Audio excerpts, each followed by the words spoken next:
Faiseme a pregunta de por que e cando empecé a escribir. Remexendo nas rendixas da memoria, recordo que na nosa casa non había libros. Os libros que había eran os libros da escola, enciclopedias que tiñamos que aprender, onde estaba todo xunto, estaba xeografía con matemáticas, historia, todo xunto, eran as famosas enciclopedias Álvarez. Por tanto, a miña afección aos libros non veu da casa. Nós na casa non tiñamos libros, non? Pero sí que tiñamos moito vagar, moito tempo. E na nosa casa vivían dúas mulleres que non tiveran fillos e que nos adoptaron a nós como se fósemos fillos, non?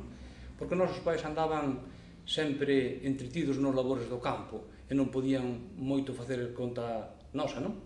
Estas mulleres eran as que nos deitaban e todos os días, a hora de deitarse, contábanos unha historia.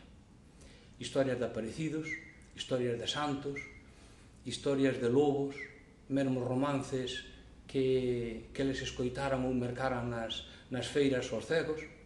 E eu creo que ese gusto polo contar, ese gusto pola oralidade, creou en min unha imitación a eu ser quen, a eu ser capaz de chegar a escribir relatos como os que eles me contaban.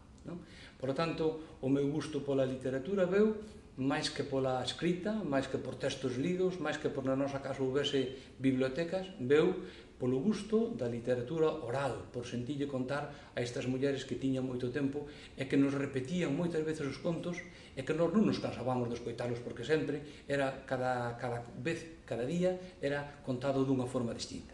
Eu creo que isto foi o xérmolo que me levou a min no futuro a escribir.